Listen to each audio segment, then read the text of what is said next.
Good evening, ladies and gentlemen. Thank you so much for joining us this evening. My name is Keturam Tonga. Some of you may know me as the African Queen. Thank you so much for World Speech Day Zambia for having me. I'm your host this evening, and we're going to have a wonderful, wonderful time. But before we get into our first speech for the evening, please help me welcome our country coordinator, Evita Jere, who's going to share the theme for World Speech Day Zambia.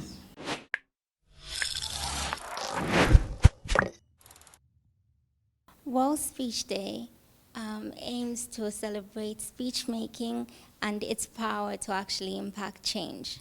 So when the founder of World Speech Day Global, Mr. Simon Gibson, reached out to me, he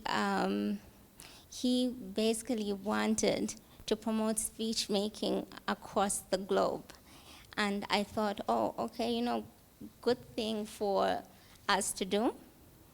And hence, here we are celebrating World Speech Day here in Zambia. So the theme for this year was set towards the end of last year. And I think 2020 was riddled with a lot of uncertainty for a lot of people with Corona and whatnot coming on. And people thought, okay, humanity at a crossroads, because everyone didn't know which direction to take. So in inviting our speakers here, we're kind of feeling like, personally, which direction do you feel, even as a country and as humanity generally, that we need to go? Because everyone stood still. The world stood still. Systems broke. And so now what we have is a chance to rebuild. So in the fact that we're rebuilding, what is it that we're trying to create? So I'm very excited about tonight, and I'm excited to hear what our speakers, or in fact the trip they will take us through with their speeches. With that, I would like to welcome everybody, and I do hope you have a good time.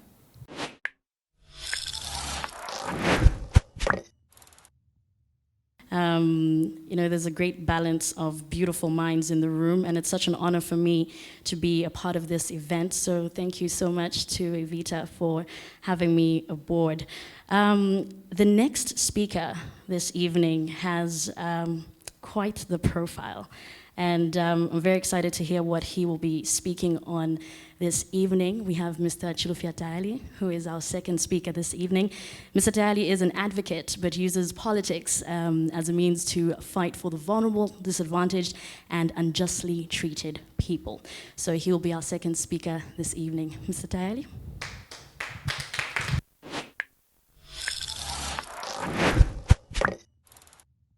When I thought about the title, Humans on Crossroads, and immediately what came into my mind, I don't know if it's because I was sitting next to my wife, was about family.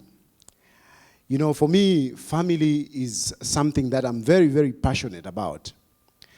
And today, we hear of so many people that are skeptical about families, especially young people that are thinking of whether they should get married or they shouldn't, or they should marry, and so on and so forth. And they hear so many things. There's so many stories about, families. A lot of people are very skeptical.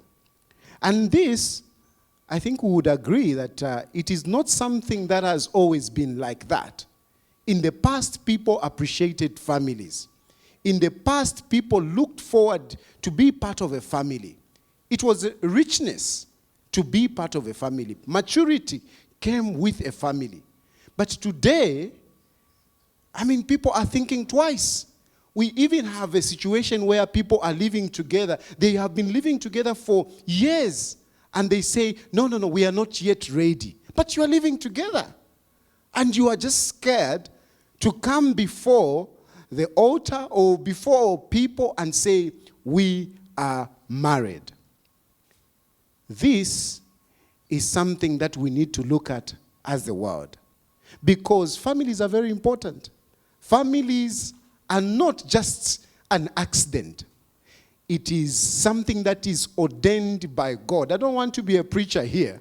I mean, Dr. Mwambaz know these things better than myself. But whichever way, wherever you're coming from, be it from a theological point of view, from a scientific point of view, without family, we cease to exist. So why are we running away from entering into family?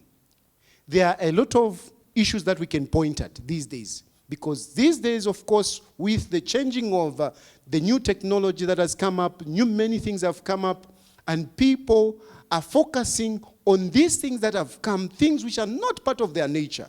They look, before they think of the family, they think of the economic value. They think of, I mean, what am I going to get, and so on and so forth. And of course, the challenges that come in there. One of the big issues that is there, these days, families are failing to be together. They are failing to be together. Their friends, their spouses have become social media, cell phones, and this is creating a big problem. So from my point of view, I really think that we need to relook at our lives. How can we embrace the new technological world with the beauties that it has brought and yet remain who we are as human beings, who are supposed to love, who are supposed to, relate with one another? How can we do that? Are we going to continue on our phones? Are we going to continue on TV? Are we going to continue moving around the world, even if there is corona? This is something that we need to think about, but I would want to conclude by saying that we need the family, and without family, we cease to exist. Love is still out there. All we need is to commit ourselves like I'm committed to my wife. Thank you very much.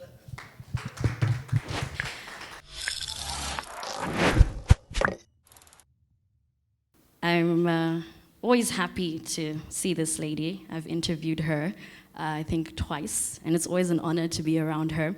So please welcome to the stage Mwaba Ngenda, who is a multi-award winning professional finance educator and your go-to resource for face-to-face digital and financial education and guidance. Mwaba?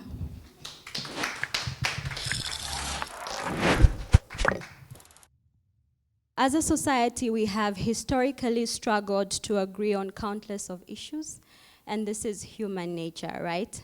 However, one of the few things that we all seem to agree on, at least those of us that live in a capitalist economies, is the importance of prudent money management when it comes to wealth accumulation.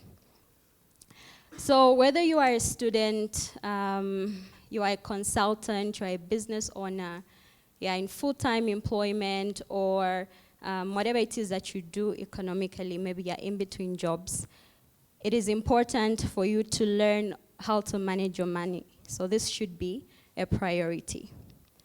So the significance of financial literacy lies in its ability to seep into every aspect of our lives. So this is whether you intend for it to or not. In a capitalist world, maximizing your earnings could mean the difference between growing your net worth or watching it erode by ordinary economic factors such as inflation. The COVID-19 pandemic and other global crises have combined to place humanity at a crossroads. Several businesses have gone under and many people have lost their jobs. Economies all over the world are cracking under the strain of the prevailing conditions.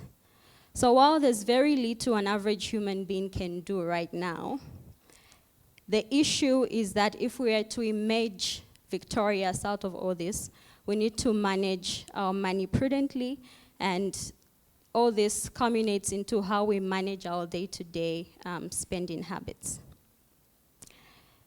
Everyone's personal financial situation is unique, but across the spectrum, there are some common qualities that nearly everyone's financial plan ought to have.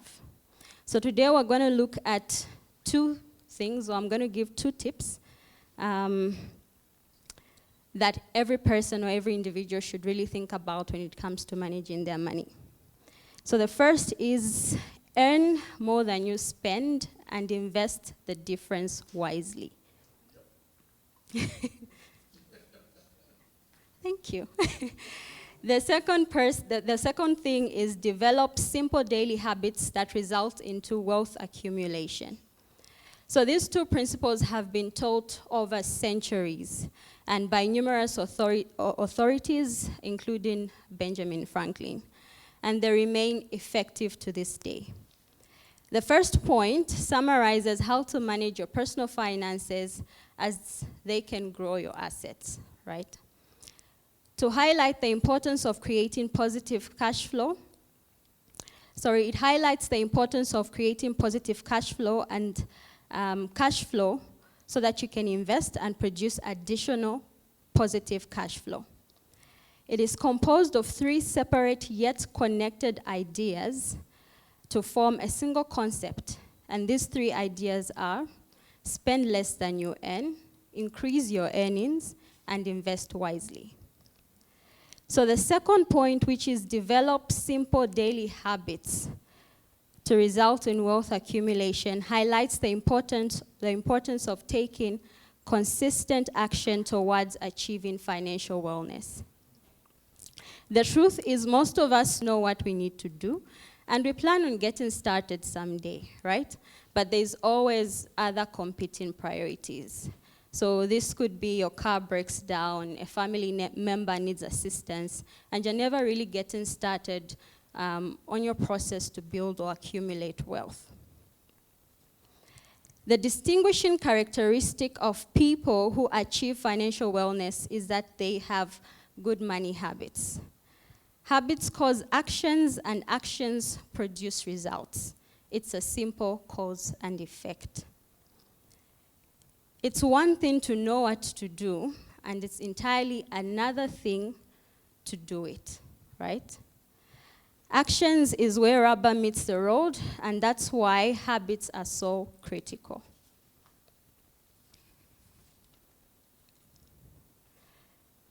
An example of a habit, so I'll give two examples. One habit is where you have to invest an amount of money consistently on a month-by-month basis. So this habit would then compound your wealth over time, and you'd be on your way to accumulating wealth.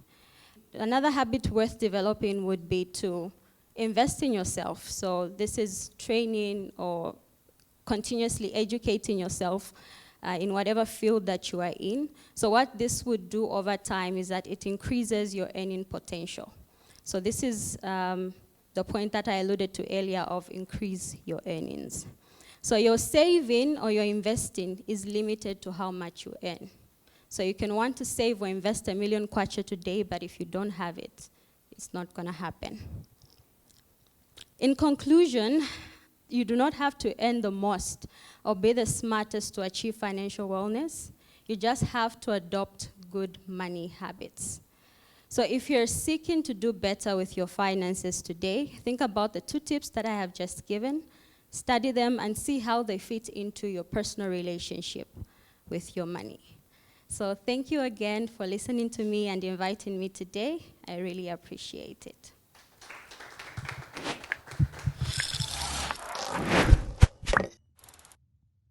One of Zambia's finest gospel artists. He's laughing, but he knows it's true. So he is a musician, comedian, family guy, you know. So please welcome to the stage Mr. Ebo Chungumsuka.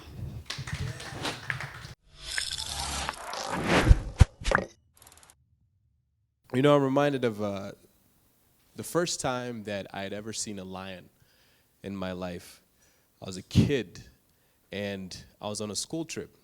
I was in New York. I was at a school called Our Lady of Fatima, and my mom had volunteered to be one of the chaperones. So we went to a circus. my mind was blown away because I saw a lion doing all sorts of tricks. He was jumping through hoops, he was jumping through fire, and I was like, wow, that's a lion. I couldn't believe it. As a kid, I was mesmerized. It's funny that that image is still kind of blurry, but I still kind of remember it. The second time, we moved back to Zambia, and we had gone to Mundawanga. And then we saw a lion again. This time I saw it, a bit of an adult, you know, and that was the closest I'd ever come because it was just like two fences, double fence. This is before the lion started escaping. And I could see the detail on the lion's face. It was really close to it. And I said, wow, you know, I took the time to look at it. And even though it was right there in front of me, it was funny that I was more impressed than I was afraid. The third time, I remember seeing a lion. I was on my honeymoon. We'd gone to this place in Kafue National Park, and they told us there was lions there. And we had one nice scary incident with a hippopotamus. I'll tell you about that another time. But I remember we kept on asking, when are we going to see the lions? They're like, no, they're somewhere around here. When are we going to see the lions? And they said, they're somewhere around here. And on the last day, we're in that back of the van. We're going back to Lusaka. And out of the bush comes out this young lion with its mane. It looked like, you know that scene from Lion King, Hakuna Matata, when it's partially grown at the back? Yeah, that was the way the lion looked like. I saw this lion as if I'd never seen a lion before. Every hair on the back of my head was standing up. I was scared out of my mind. I started seeing if the guy in front of me, I was mesmerized, as I was before. But something about this incident was very different. I was looking at the guy in front of me and thinking, is that gun loaded? Because if anything goes down here, this is going to be the last time I ever want to see a lion. And I had to ask myself now, what was the difference between the way I saw the lions in the other two moments and the way I saw the lion now? See, that's the thing about us that we have to understand, is that we are one of the three lions. You're either the lion that's in a circus. You've been trained to do all the right things. You've been taught you can do it exactly down to the T. But no one's ever really scared that you're going to do anything different.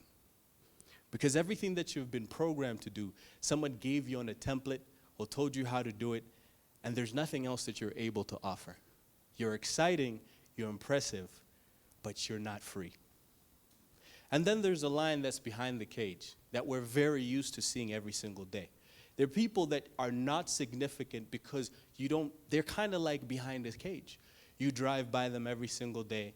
Maybe you see them in the office, but because they add no significance or they don't stand out, they're kind of like living in a cage. They're the people that we mentally place in our minds and say, well, this person should be this and that person should be that. And if they move out of that little position, then we kind of get scared. And you know why? Because people who move out of a position that has been put for them are the ones that shake us up. They're the lions that I saw in that bush. You see, the thing is, you were never meant to make people feel comfortable. That's not your job.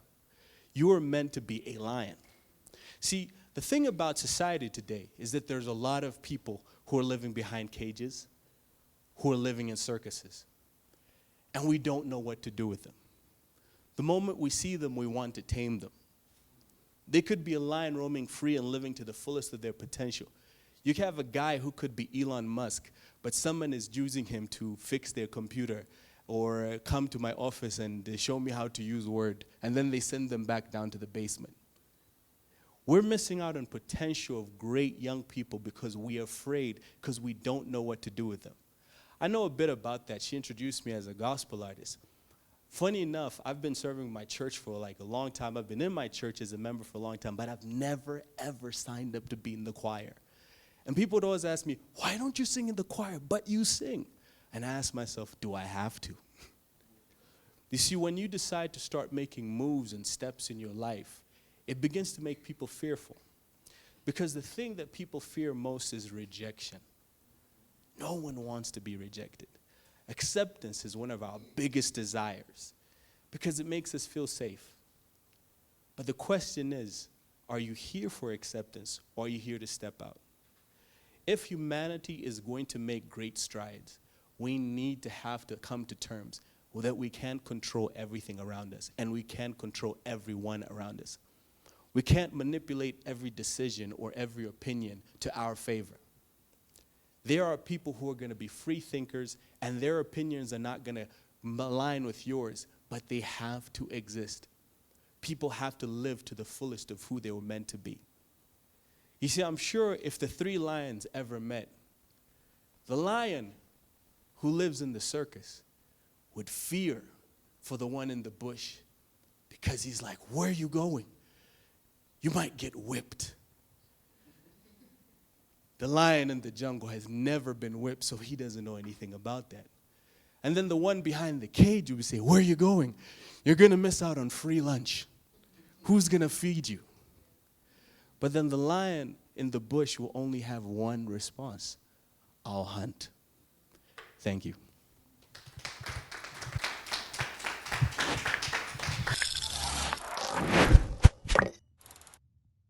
Our next speaker this evening is Faith Prosperina Piri Mutombo, who is a marketing, communications, and public relations expert. She's also a writer and an entrepreneur. Please welcome Faith.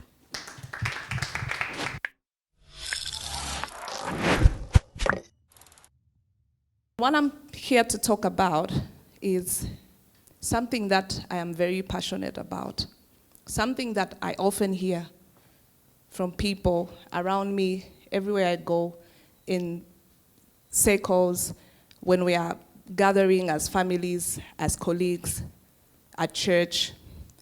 You often hear people say, posterity will judge us. But perhaps the bigger question that each one of us should ask is, why should we wait for posterity to judge us when our forefathers and the people that fought for our independence did not wait? Every day they sacrificed their very lives to make sure that they prepare a better future for us, one which they were not even sure if they will be a part of. Today we are faced with so many challenges as humanity.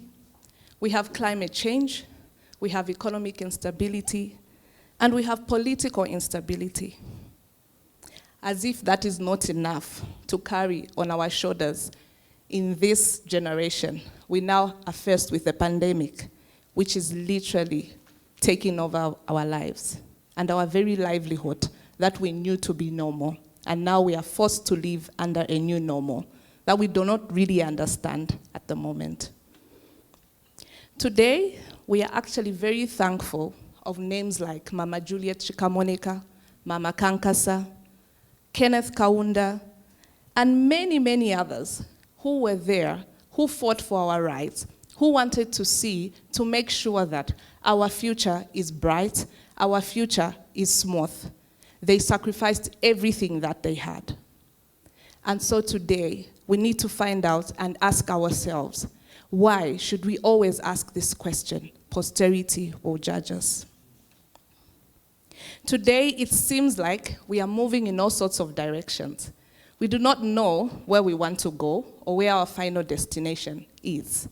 Of course, you and me might not be here in the next 2-3 generations, but we are leaving a seed behind, which we are responsible for, just like our forefathers were before us.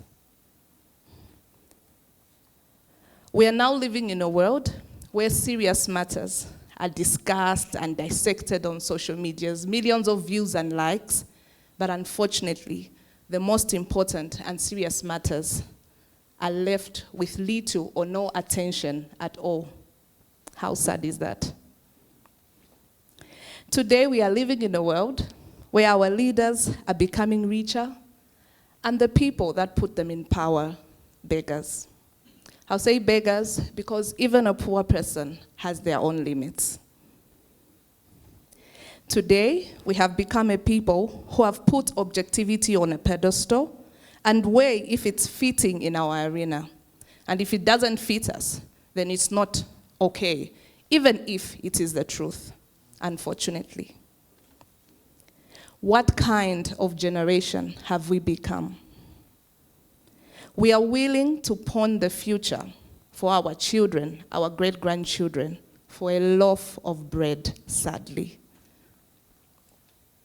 Today, because of political affiliation, we have lost our sense of reason and objectivity. But the bigger question I'll ask you and me,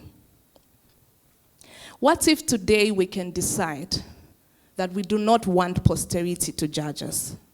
What if you and me today decide that we can make the little difference that we ought to do instead of sitting behind and minding our own business and that of our immediate families?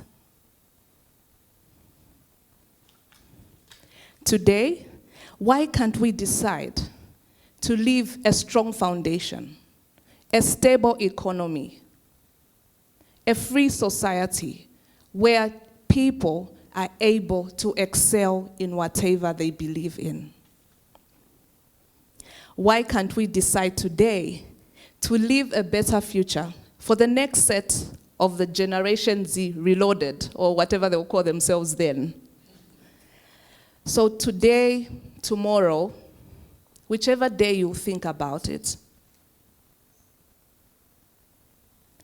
let us decide to change the status quo and not allow the future to judge each one of us. Thank you.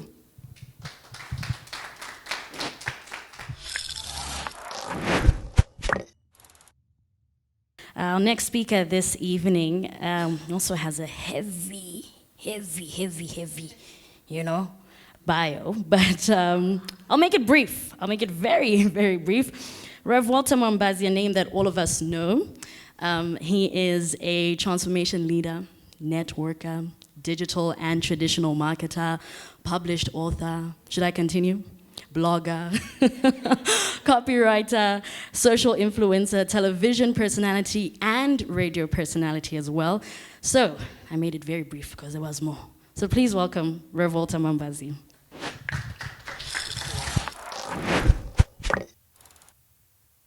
Humanity at crossroads.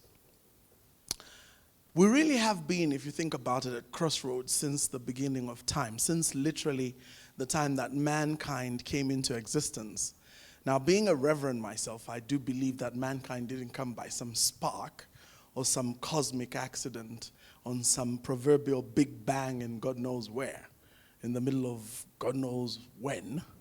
But I do believe that man was put here by a creator. Same way that we have these lights and everything around us, man was a creation.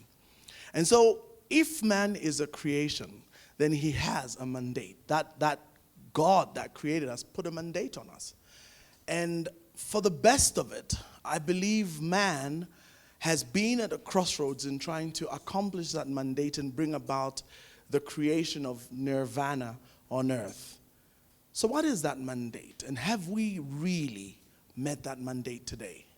Well, for the purposes of this discussion, that mandate still stands. The first is that we must be fruitful. And what does that mean in simple terms? Whatever it is that we get to do must produce something that's of benefit to society. If you think about it, no human exists for themselves. No tree eats its own fruit. No river drinks its own water. No earth benefits of itself. But everything within creation benefits something else. And that's what makes us all useful. So if we stop being useful and become useless, then there's nothing more for us to do in this reality. So fruitfulness is an absolute must. Following that is multiplication. I heard recently about the concept of legacy, that if we really want to leave a mark in creation, it's always what you leave behind that matters most. And that what you leave behind isn't necessarily property or wealth, but the teachings and the legacy that you impact that transform society.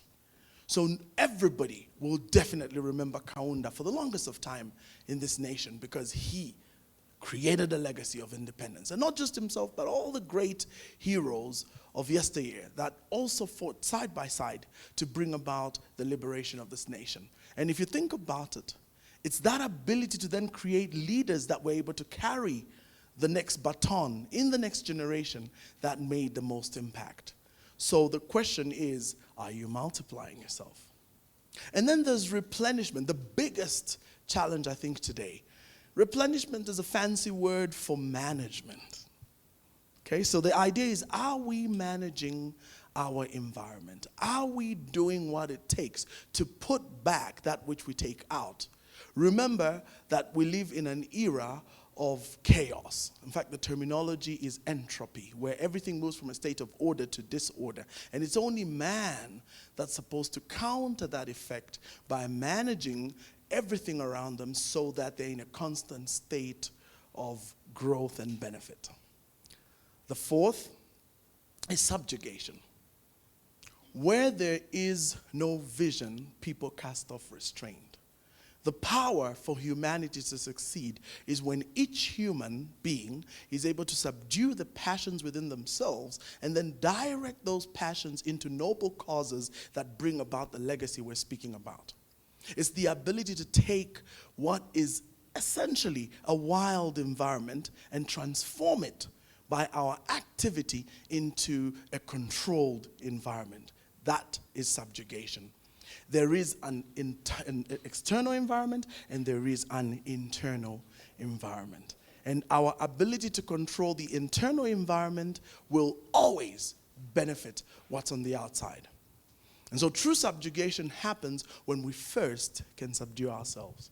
And lastly comes dominion. And so what is dominion? It's the capacity to operate fully within a given terrain or within a given domain. So the word dominion is where you get the word domain, and the word domain is where you get the word kingdom. And the book I follow tells me that I'm a king. But there's no way you can be a king without a kingdom. So every man or woman, when they discover their purpose, actually go on to become very, very powerful executors of their kingly mandate, which is to dominate powerfully. But you see, domination only happens when purpose is understood, when vision is understood, and it is expressed in the right domain. In other words, locality is everything between being great and being small. I'll close with this. I didn't know this. If you take a shark, when it's still a baby, put it in an aquarium, it'll only grow a couple of inches long, and that'll be full grown because the environment is small. Take the same shark and throw it in the sea, and it grows to 5-6 feet long. Environment is everything. So in true dominion of every man or woman, it has to do with the domain you operate. Thank you.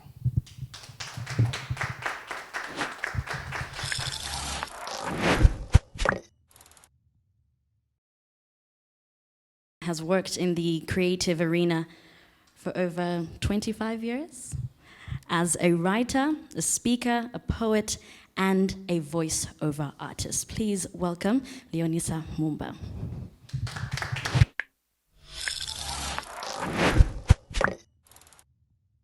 Humanity at a crossroad. And being a patriotic Zambian, I wonder where Zambia falls in this crossroad that humanity is at. Your covenant makes you a remnant, and it is pertinent that you rise to the occasion, which I will soon make mention, if I can have your attention. Our nation has suffered an invasion which can't continue. It is immorality that no longer looks like an abnormality, but it is a blunt reality. This has led to the degradation of our value systems, which need total restoration for our future to experience adoration. All this has brought us to a crossroad, truth be told. To make these changes, let us see who engages as we open the lid and get rid of what no longer serves us. There are those who oppress the truth. They push it down the drain while causing pain with nothing to gain, but the truth will remain. Incorruptible men and women are what we need to feed into the system, and not the exchange of the truth for lies while cooperating with foreign spies in disguise as friends who are only interested in seeing our demise. Selfless passion is the action we all need to take. Vow right now. Faith is the birth of integrity, transparency, humility, and our destiny. We have been called for personal and corporate repentance, which need regular maintenance.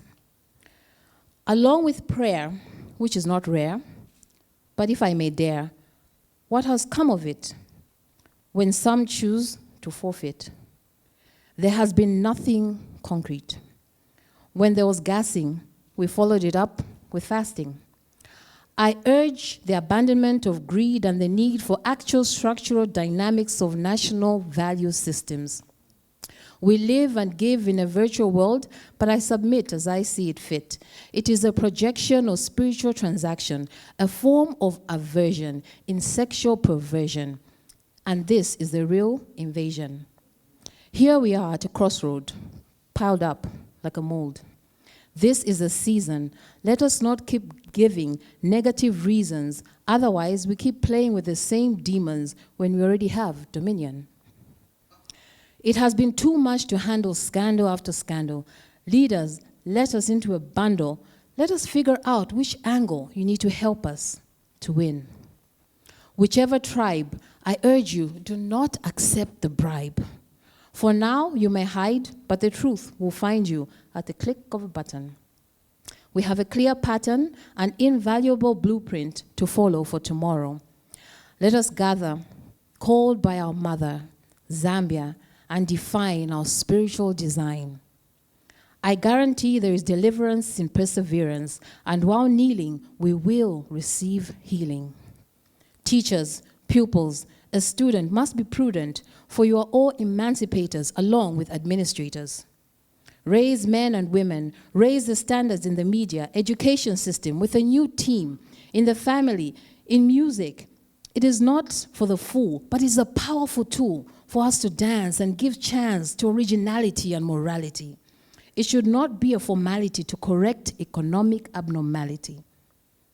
How did we adhere to feelings, to carry out ritual killings of fellow human beings? If not, then dreadful concoctions of daily abortions. It seems we cannot be redeemed. How I wish we had more hospitals and malls and paramedics in clinics. There is a solution to all this distortion. We can mobilize political leaders and get rid of rhetorical breeders. Through reformed policies and strategies, we will allow us to explore and not ignore the novel ideas that will turn and burn old practices and are no longer justified. No, we are not satisfied. Without plagiarism, I call for mass evangelism. I will bring you hope while exercising my right to vote. In summation, we are fed up of the vast accumulation of refuse, which translates into disease. We require it to cease.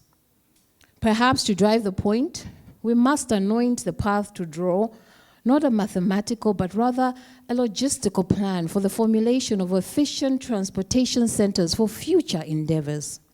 There is need for a clear detection and fine inspection for what comes in and what goes out of our borders. We cannot be hoarders of unqualified findings.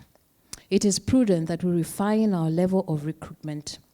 Mergers with traders, roundtable tenures with manufacturers. It must be on equal terms, mutually beneficial, nothing artificial. You will not mock God. You will not defile the rock that leads you as a flock. The courts will adjudicate, but are you willing to be an advocate? Performance indicators are not mere imitators. They reveal the truth and let us know the core of where we are standing, and the nation is demanding change. I hear the sound of abundant rain over the Moso Tunya. I see a united army marching forth with eagle spirits. I see the sun rising over this great nation, and the eagle in each one of us spreading its wings, every sphere of influence. Standing proudly on each mountain, singing boldly with voices of thunder, having put the enemy under, I feel the life-giving spirit as Zambia takes a breath of true freedom as a peace kingdom. Zambia, guided by the heavens blueprint, with a unique fingerprint and strong footprint on this ground we have found through peace we are bound. Thank you.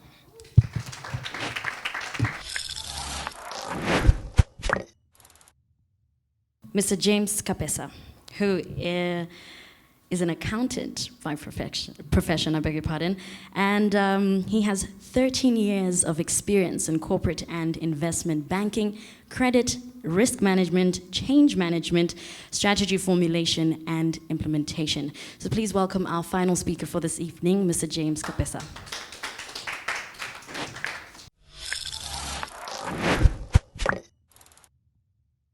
There's a town which is the most northerly town in the Swedish Arctic, deep in the Arctic. For the last 20 years, its temperature has been rising 5 times the average of the entire world. In Tuvalu, a Polynesian archipelago, sandwiched between Australia and Hawaii, an ancient way of life is being swallowed by rising seas. Right now, the world is in a big fist fight against an invincible, powerful, and potent enemy called COVID-19. And not far from where we stand tonight, the advancing sand dunes of the Kalahari are making the south and western parts of our country more and more arid and prone to flash floods. Humanity is at a crossroads. Let's look at it from another way. No, humanity is not at crossroads. It's you, me, him, her, who must make the choices. Perhaps there's no a crossroads. From the moment you were born, the heavens have placed before you choices. You see, 40% of the world's inhabitants are obese and overweight. 40%. Do you know that 40% of the food that we produce is wasted? And half of that wastage happens at dinner tables. If you as an individual choose to eat half of what you eat, 1, you will not be obese. 2, you will help a farmer to claim less land in the Amazon. And in the process, less trees will be cut. More oxygen will be released into the air. And the oceans that are swallowing the beaches in Tuvalu will recede. Do you know that if you chose during your dinner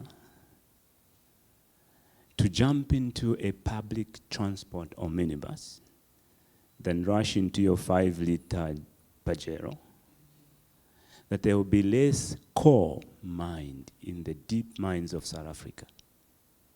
And that if we choose, not as humanity, but as individuals, to go solar than charcoal, our forests in this country will regenerate. So probably the world is not at a crossroads. You and me are. The first time I came across a concept called calculus was in first year at university. That branch of mathematics that talks about small, incremental, consistent changes. You know why I'm happy with COVID-19? Is that for the first time, mankind has confronted a common enemy seriously and squarely. Calculus and COVID have one thing in common. You see, COVID is not a phenomenon or a theory in classrooms, in conference halls, and in workshops. COVID has a name to it of a brother we have lost, of a neighbor we can't say bye to anymore, a workmate and a churchmate.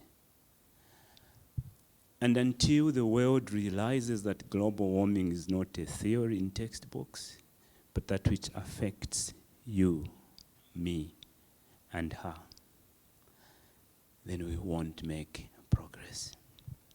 So I challenge you, for the world to be reprieved from the crossroads it sits on, we must take individual decisions to walk more than drive more, to eat less than force our 10-year-olds to be obese at that tender age, to go solar and to go natural. Then the world will cease to be at a crossroads. Angela Mayo Angela said, nothing works until you do. Folks, there's a lot of work to do. Thank you.